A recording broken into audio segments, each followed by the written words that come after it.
Hi, this is Aulisio here. I'll be teaching you about the fundamentals of making comic books. So for this last project, I like us to set up a cover for our work, whether it be work that we've done all during this week. If you've used the same characters, that'd be great. But if this is something completely different, your own characters or one of your favorite characters from either another comic book or a video game, TV show, movies, so on and so forth, you can decide what you'd like to draw. But we're going to go ahead and do a cover for today. So again, we want to just really set ourselves up with a simple thumbnail. For the cover, you don't necessarily have to be so stringent about the foreground, middle ground, background rules. You could be a little bit more metaphorical with the cover or not so literal with the objects in it. So you could go ahead, do whatever you want. But again, we want to just set ourselves up with a simple thumbnail to begin with. And you want to figure out, okay, where on this image will my cover be? You want to just work out a big block of text. And then that's when you can go into actual blocking out where the characters are going to be in your cover and with the objects they might have to interact with. So again, we just kind of, when we block it out to begin with, we're just doing kind of big blocks of where the text is going to be. So for the actual text of it, that is when it gets a little bit tricky, but I believe we can handle this. So what you need to do is when you get to the actual final sheet of paper to draw on it, you're going to go ahead, grab your ruler, and you have to figure out. So let's say we're working on, an image that's about this big. I'm just going to go ahead and do some lines real quick here. So let's say our cover is something like this, right? We're working with in this moment here. So to set it up, you just very loosely kind of draw out where the title is going to be. But this is the important part. You need to count the letters in the title and then measure them out so we have equal distance and be able to fit all the letters into one space as well. So let's say, we have just some simple call it action comics, right? Good old classic Superman. So I like to just kind of loosely write it out like that. Okay, now I'll be able to fit in all the words there. And then from here, now we can go into it a bit more, working out. I like to just draw around the letters to kind of help, when we write out the first one in our kind of own handwriting. And now we want to make it maybe bubble letters, blocked out, different kind of size letters it needs to be. But we don't want to just stick with kind of regular handwritten letters, but we do write it down to begin with just to have a kind of a saved space so we know where the words and letters are going to be. So the first thing you want to do is really set up your title before you get into drawing out your actual image on the cover. So I want to go over a few different kind of style variations of having a cover. One of my favorite types of covers is having the title be a part of the image itself. So for this title, I just use my name, Pat, P-A-T. So, we can see right here, I kind of set up my name so it looks like a big building. So this would be the cover here. And, maybe I could add in whatever characters your story may feature down there or on the roof, something like that. Over here, I set it up so it kind of looks like ripped pieces of paper. Again, this could be an instance of your characters in some sort of scene with a bunch of ripped paper flying around. Part of the ripped paper spells out the title of the book.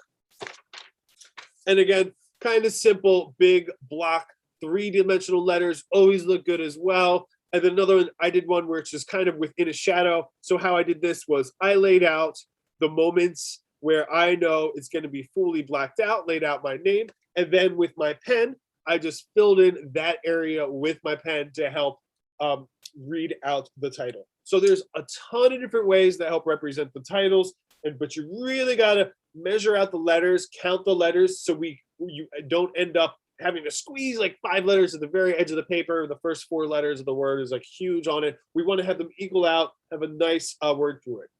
Again, I'm just going to go over a few examples of covers that I have done and the type of lettering I enjoy to do. So for this one, I set it up where I have kind of a big pyramid situation going on in here, but within the pyramid, it spells out the title Grid Observer. we have the Grid Observer down here. He's flying around in his bubble thing. We have like a little circle with him in there acting silly.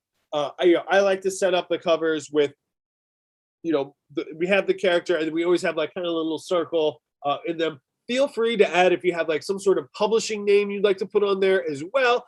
I didn't put it on the front. I usually keep it on the back with all the sort of kind of credit information. Another one, again, I really like to do covers where the characters interact with the letters themselves. Again, a Grid Observer, he's flying through the area. We have like a cool little picture of him up there, but he's kind of flying through the letters and around the letters that spell out Grid Observer. Again, similar covers going on with this. We have the Observer, he's going down a mountain, and on the mountain has giant rocks that spell out the name Grid Observer. Same concept here. He's walking over a pile of rocks that also spell out the title here. And then another one where I kind of set up the cover in multiple different things going on here. We have the main triangle in the middle with the character, but on each kind of area in this drawing, we have a different scenery here that helps represent things that are seen within the comic. Again, we have the words Grid Observer up here, kind of spelled out in rocky formation. And I continued that with all the covers of this series. Another one, just kind of the more classic style, where, let me see if we can get this a little bit more in there, where, you have the big title, Road Warriors, up here. I stuck with a big foreground, middle ground, background situation. And there's these two Road Warriors. They're on these motorcycles flying through space. They have like a big kind of fire going on behind them. And even the further in the background, we have kind of a rugged post-apocalyptic world. The title just kind of big front and center right at the top. Road kind of ruled out, and the word Warriors, kind of sloppily written in there as well. And two other graphic novels I have here that I've done.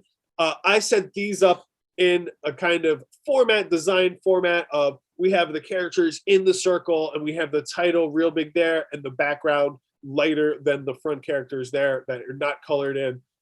This is called Survive 300 Million. As you can see, I worked out a similar or the same title sequence for each of them, made my own font for it, and then just gave myself a design, like characters in the circle, light background, title up there as well. So for this last project, we're going to really work on giving ourselves a thumbnail. We're going to use the same drawing process we've done so far with all of our other projects, where we're going to thumbnail it out, do a quick sketch of it, and then bring it onto a finalized piece of paper, draw it with pencil, ink it out. But with this, we really got to concern ourselves with coming up with the letters. Any sort of interesting way you can draw out your letters, have the characters interact with them, it would be great. And work, a good, nice name-catching title and things like that. So again, feel free to make up your own publishing company, Little Bob's, books, whatever you want to call it, and go from there.